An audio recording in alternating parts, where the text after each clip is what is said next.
ज्यावेळेस आपला एखाद्यावर भरोसा बसतो आपण त्यावर डोळे झाकून परत विश्वास ठेवू शकतो. त्याचप्रमाणे आमच्याजवळ वेगवेगळ्या प्रकारचे यंत्र भाऊ घेऊन गेलेले आहेत. तर त्यांचा काय अनुभव आमच्या यंत्राबद्दल राहिला आपण त्यांच्याकडून जाणून घ्या. भाऊ नमस्कार. नमस्कार. तर तुम्ही आमच्याजवळ सगळ्यात आधी कोणती मशीन नेली होती? मी टोकन यंत्र पहिले सुरुवातीला नेलं होतं मी कधी मागच्या वर्षी की त्याच्या आदल्या वर्षी? अगोदरच्या वर्षी. म्हणजे 2 वर्षापूर्वी 2 वर्षापूर्वी टोकन यंत्र नेलं. कोणकोणती पिकं तुम्ही लावली त्यांना? मी सोयाबीनच लावली सगळ्यांना. सोयाबीन आणि चना. सोयाबीन आणि चना. काय ॲव्हरेज तुम्हाला बसला त्यावर्षी? त्यावर्षी मला 13चा सोयाबीनचा आवर झाला सर. बरं वेगळं काही केलं होतं का? वेगळं काहीच नाही केलं. फक्त या टोकन मशीनने फक्त टोकन मशीनने लागवड केली. 6x1.5 वर लागवड केली होती. अच्छा. आणि तेवढ्याच भरोशावर तुम्हाला असं वाटते? कारण म्हणजे आमचा जे अनुभव आहे ज्या ज्या शेतकऱ्यांनी यांनी सोयाबीन आणि चना लावला त्या त्या शेतकऱ्याला उत्पादनात फरक जाणवलेला आहे. ती मशीन तुम्ही किती रुपयाची नेली होती त्यावर्षी? मी त्यावेळेस 6,500. ठीक आहे. तर तुमचे पैसे फिटले का त्या मशीनचे? पैसे फिटले सर. पैसे फिटले. बरं शेतकऱ्यांनी ही वापरली पाहिजे का? शेतकऱ्यांनी अवश्य वापरायलाच पाहिजे. बरोबर आहे. कारण याच्यात बियाणं खूप कमी लागते हो.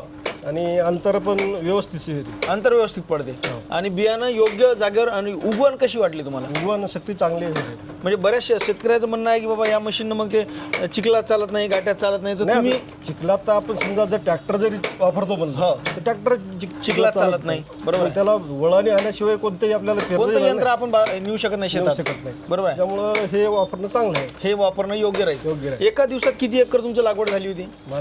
मी 2 बॅगा लावल्या सर. एकट्यानंच लावली. एका दिवशी 2 बॅगा? 2 बॅग एकट्यानं. तेच जर एक मजूर जर सोबत असता कदाचित 3 बॅगा लागल्या. 3 बॅगा लागल्या. एखादी बॅग जास्त लागली असती. कितीचं अंतर होतं तुमचं? माझं 6x1.5 6x1.5 अंतर होतं. तर बरं मग ही मशीन पाहून तुम्ही मग त्यानंतर आमच्याजवळून कोणता आणखी आयटम नेला? त्याच्यानंतर परत मी आपलं झटका मशीन नेली होती. बरं झटका मशीन कशी राहिली मग? झटका मशीन पण खूप चांगली सर. आता 2 वर्ष झाली वापरली. 2 वर्ष झाली वापरता? काहीच म्हणजे प्रॉब्लेम नाही. प्रॉब्लेम नाही. आणि काही जनावरांचा त्रास वगैरे? जनावरांचा त्रास पण कमी झाला. मला सुरुवातीला रोहीचा एवढा त्रास होता की म्हणजे असं पीक पूर्ण पीक उद्ध्वस्तच करून टाकलं. म्हणजे घरी येतच नव्हतं. ठीक आहे. जंगलाच्या शेजारी वगैरे शेत आहे का? जंगला शेजारी नाही आहे पण हेच गावात येते. अच्छा. तर म्हणजे तुम्ही पाहू शकता भरपूर विश्वास शेतकऱ्यांच्या शब्दात तुम्हाला ते दिसतो. त्यांचा आत्मविश्वास. आपण पहिले त्यांच्याकडून त्यांचं नाव आणि पत्ता जाणून घ्या की किती लांबवरून शेतकरी आपल्याजवळ येतात. भाऊ तुमचं पूर्ण नाव आणि पत्ता सांगा. माझं नाव मारुती विठोबा पिंपळे, राहणार लिंबी, तालुका जिल्हा हिंगोली.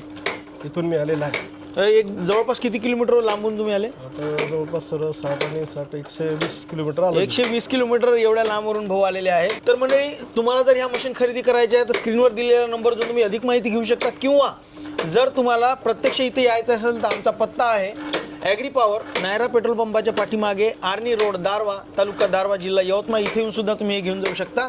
परत एकदा भाऊचे धन्यवाद मानतो. धन्यवाद सर.